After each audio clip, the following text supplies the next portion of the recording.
Yeah, so GlobalFoundries had again, it's kind of like a tale of two quarters right now. And then why do I say that? Because you've got kind of our companies beating what the street expected from them, and then are they growing on a year over year basis? And Right. what we've got right now is a lot of companies are beating the expectations. The bars have been sort of neutralized over the last year as expectations from the street and companies' guidances have settled a little bit. But having said that, the ability to operate strategically against a tougher macro. Let's be really clear. When we talk about this, I feel like almost every week, but for being in a growth period in the economy, this is the worst feeling growth period I've ever been part of. Right. I just don't really believe it. I just want to be candid. I don't believe that we're growing. I think this is it's pseudoscience. It's hacked calculus. It's spin. It's a lot of things, and I think that you're seeing that in the earnings this quarter. On a year-over-year basis, the semi companies are almost all shrinking on a revenue basis. Now, on a beating their expectations, they're all performing a little better. So that's a combination of product and business diversification. That's operational excellence.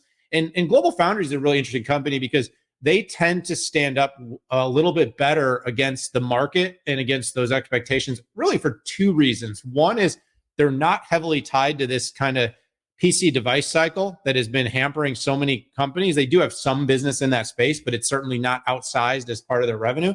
And the second part of it is they have so many long-term agreements that they have built what I would kind of call a hedge, like a fuel hedge almost, where they are locked in with their customers. So unfortunately, that doesn't leave them the grounds to charge 1,000% on a piece of hardware or a piece of silicon just because they have it and someone needs it. But at the same time, it also gives them a sense of stability when the markets are downward, and that's enabled the company to hit its target, to be very close to its EBITDA expectations, and to be able to guide at or above the expectations. And so that's really what's kind of going on there. If you look at the business as a whole, 11% down on revenue, 16% down on EBITDA. They're down 10% on wafer shipments. So this is the true revenue trend. When you look at it over like 4 or 5 quarters, they were doing over $2 billion a year ago, and now they're back under that. So you do see that there is a bit of an inflection here, that their stability of the long-term agreements and diversification isn't fully offsetting the fact that the market is consolidating and parts of the industry are slowing. And by the way, we've seen industrials hit Lattice. We've seen industrials, hit other Silicon Labs and other companies. GlobalFoundries is not immune to that particular part of the market cycle either. The company did see itself expand. It had a new expansion in Malaysia. It did win new contracts from the Department of Defense, I believe it was.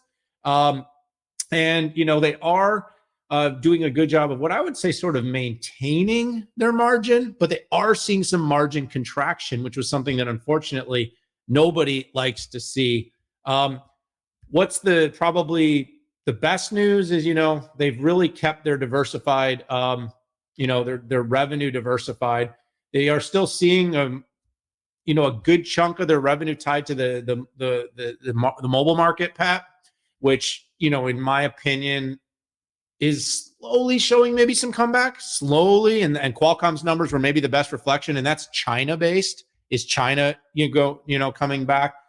But otherwise, across the board, they have a pretty good revenue mix. They have 5 different segments, if you can count non-wafer, 6, and they don't have half their revenue tied up in any of them. So good, but a little bit heavily leaning on smart mobile. And they saw that actually increase a little bit on a year-over-year basis. So, Pat, I think Tom and the team are doing a good job. Tom Caulfield, CEO, and the team, good. Not a great result, but again, I think the stability of their sort of long-term approach and the stability of their diversification got them through another quarter that the street can feel, like I said, good, but not necessarily great about. Yeah, it was good analysis there, Dan. And I like to, at times like this, look to see if something was inflicted by the company, by a competitor, or by the market. And this is clearly the lack of growth is indicative. If I look at the end market breakdown, right? Smart mobile devices down 18%, right?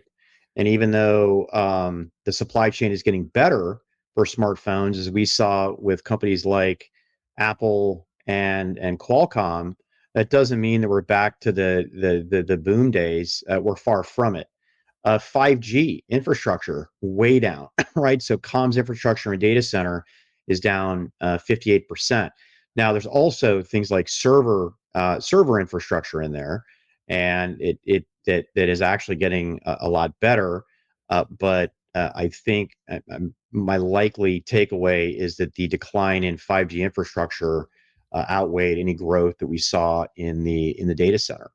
You had mentioned Lattice, and if I look at everybody that's in consumer and industrial IoT, it's down, right? Unless you, let's say, separate automotive out of there, and not every automotive was us up, but GlobalFoundries was, right? We saw on semiconductor way down in automotive. We did see Lattice up, right? So it's not every vendor that's involved in this. Consumer IoT has been down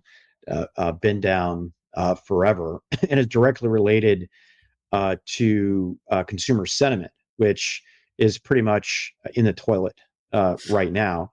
And they're not going to buy as many smart speakers, smart displays, things like that, doorbells, right? It's looked at more as a nice to have, as a have to have. And I think the home IoT market's going to have to see again an increase in consumer sentiment, an improvement in the economy, and then on the industrial side, I think we need to chew through some of that some of that inventory that was sitting there. That, if you recall, uh, we were trying to make up for on the industrial IoT, and we couldn't roll out Web 4.0 implementations because we were missing a key piece of silicon for that. So yeah, and we covered their customer and their developer event, right? They made a big announcement there with 95W SOI, and again, SOI is silicon on insulator, which is a substrate that's different from, let's say, bulk or what we've seen in glass, and has very, very good uh, uh, performance per watt characteristic, and that's one way or one reason that GlobalFoundries is so good here. So, sorry, 9SW, not 90W RFS SOI, but we covered it when we covered their event, and highly recommend that you go after it.